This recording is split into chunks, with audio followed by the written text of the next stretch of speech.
ಕಳೆದ 1.25 ವರ್ಷದ ಕರ್ನಾಟಕ ಕಾಂಗ್ರೆಸ್ ಸರ್ಕಾರದ ಆಡಳಿತವನ್ನ ನೋಡಿಯೇ ಜನ ಮುಂದಿನ 3 ವರ್ಷ ಉತ್ತಮ ಆಡಳಿತದ ನಿರೀಕ್ಷೆಯನ್ನ ಕಳ್ಕೊಂಡಿದ್ದಾರೆ ಅಂತ ಸರ್.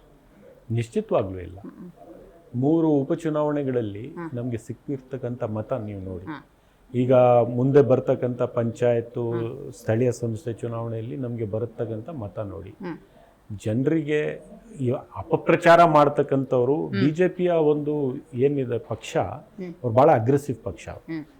ಯೂಶಲಿ ಸ್ವಲ್ಪ ಮೂಲಭೂತವಾದಂಥ ವಿಚಾರಧಾರಣೆ ಅಗ್ರೆಸಿವ್ ಇರುತ್ತೆ. ಸೊ ಅವರು ಅಧಿಕಾರದಲ್ಲಿದ್ದಾಗ ತುಂಬ ಭ್ರಷ್ಟಾಚಾರ ಮಾಡ್ತಾರೆ, ತುಂಬ ಅಧ್ವಾನ ಮಾಡ್ತಾರೆ, ಅವ್ಯವಸ್ಥೆ ಇರುತ್ತೆ, ಆಡಳಿತ ಸರಿಯಾಗಿ ಕೊಡೋದಿಲ್ಲ. ವಿರೋಧ ಪಕ್ಷದಲ್ಲಿದ್ದಾಗ ನಮ್ಮ ಬಗ್ಗೆ ಆಕ್ರೋಶವಾಗಿ, ಆಕ್ರಮಣಕಾರಿಯಾಗಿ, ಅಗ್ರೆಸಿವ್ ಆಗಿ ಅಟ್ಯಾಕ್ ಮಾಡ್ತಾ ಇರ್ತಾರೆ.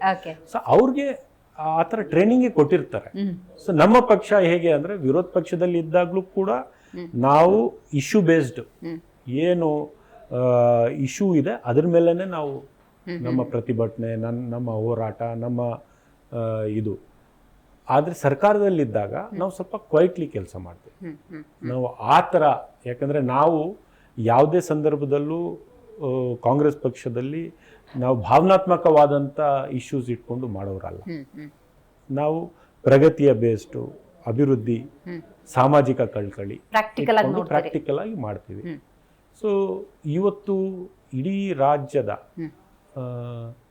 ಕೋಟ್ಯಾಂತರ ಜನರಿಗೆ ನಾವು ಕೊಟ್ಟಿರ್ತಕ್ಕಂಥ ಗ್ಯಾರಂಟಿ ಸ್ಕೀಮ್ ಮುಖಾಂತರ ಅವ್ರಿಗೆ ಸಹಾಯ ಮಾಡ್ತಾ ಇದೀವಲ್ಲ, ಅದೇನು ಸಣ್ಣ ಸಹಾಯ ಅಲ್ಲ. ಅವರು ನಮ್ಮ ಕೈ ಬಿಡೋದ್ ಪ್ರಶ್ನೆನೂ ಇಲ್ಲ. ಯಾಕೆ ಸಣ್ಣ ಸಹಾಯ ಇಲ್ಲ ಅಂತ ನೀವು ಮುಂದೆ ನಾನು ಬೇಕಾದ್ರೆ ಹೇಳ್ತೇನೆ. ಅರ್ಥ ಆಯ್ತಲ್ಲ?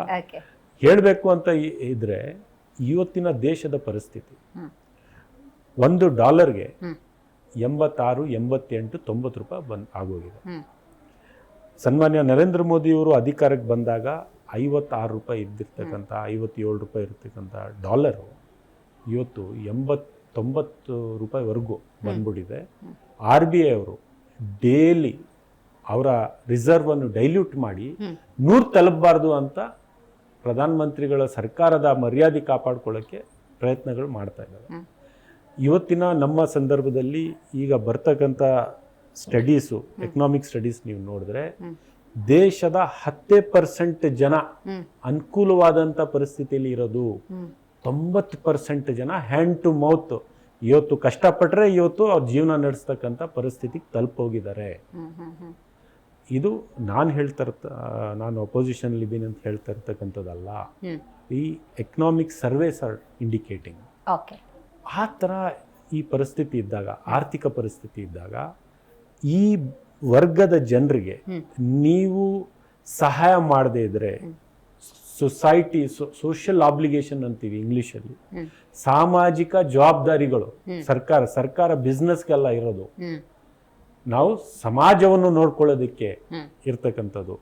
ನಮ್ಮ ಸರ್ಕಾರ ಆ ಸಾಮಾಜಿಕ ಕಳ್ಕಳಿ ಇಟ್ಕೊಂಡು ಜವಾಬ್ದಾರಿಯನ್ನು ಪೂರ್ತಿ ಮಾಡಿ ಈ ದುಡ್ಡು ಏನು ಅವ್ರಿಗೆ ತಲುಪಿಸ್ತಾ ಇದೆ ಈ ವರ್ಗದ ಜನರಿಗೆ, ಆ ದುಡ್ಡು ಮತ್ತೆ ಮಾರ್ಕೆಟ್ಗೆ ಬರ್ತಾ ಇದೆ.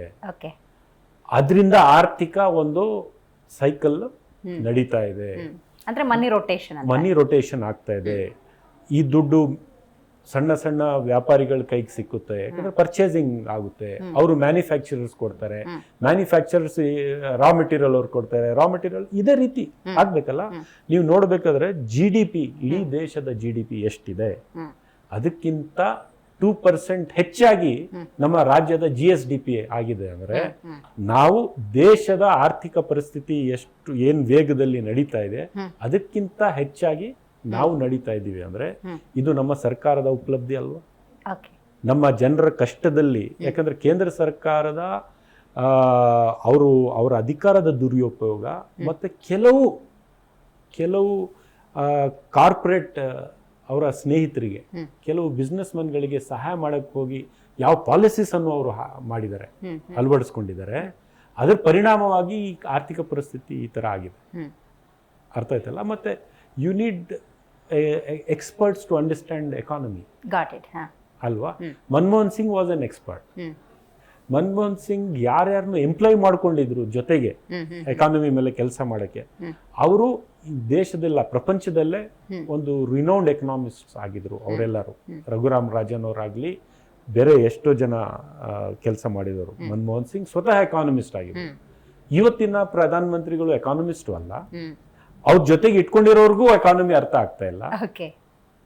ಸೊ ಆ ಪರಿಸ್ಥಿತಿಯಲ್ಲಿ ಯದ್ವಾ ತದ್ವಾ ಟ್ಯಾಕ್ಸ್ಗಳನ್ನು ಹಾಕಿ, ಮತ್ತೆ ಅಂತಾರಾಷ್ಟ್ರೀಯ ಮಟ್ಟದಲ್ಲಿ ಕಚ್ಚಾ ತೈಲಿನ ಬೆಲೆ ಎಷ್ಟೇ ಕಡಿಮೆ ಆದರೂ ಸಹ ಇಲ್ಲಿ ಜನರಿಗೆ ನೀವು ರಿಲೀಫ್ ಕೊಡೋದಿಲ್ಲ. ಸೊ ಇವತ್ತಿನ ಎಕಾನಮಿ ಪರಿಸ್ಥಿತಿ ಇದೆಯಲ್ಲ, ತುಂಬ ಹೆದ್ಗಟ್ಟೋಗಿದೆ. ಅದಕ್ಕೋಸ್ಕರ ನಾವು ಇದನ್ನು ಬ್ಯಾಲೆನ್ಸ್ ಮಾಡಿ ನಮ್ಮ ರಾಜ್ಯದ ಗ್ರೋತ್ ಇಂಜಿನ್ ನಾವು ಮೇಂಟೈನ್ ಮಾಡಿಕೊಂಡು ಹೋಗ್ತಾ ಇದ್ದೇವೆ. ಜಿ ಕನ್ನಡ ನ್ಯೂಸ್ ಈಗ ನಿಮ್ಮ ಮನೆಯಲ್ಲೇ ನೋಡಿ. ಎಲ್ಲ ಕೇಬಲ್ಗಳಲ್ಲಿ ಈಗ ಲಭ್ಯ. ನಿಮ್ಮ ನೆಚ್ಚಿನ ಜಿ ಕನ್ನಡ ನ್ಯೂಸ್ ಈಗ ಸನ್ ಡೈರೆಕ್ಟ್ ನಲ್ಲಿ number 292, Tata play number 1664, Jio TV number 1334, NXT digital number 30, in cable number 30, city networks 51, U digital number 162, GTPL number 17, Rockline telecommunications number 42, Shri Basaveshwara cable number 168, rural cable network 60, Vinayaka digital 57, Abhishek cable 821, city channel 53, Siddeshwara cable network 57, V4 digital Infotech 628, Surya digital networks 53, Gajanan digital number 836, Malnad Infotech private limited number 56, Metrocast number 830, Victory Digital number 167ರಲ್ಲಿ ನೋಡಿ ಆನಂದಿಸಿ.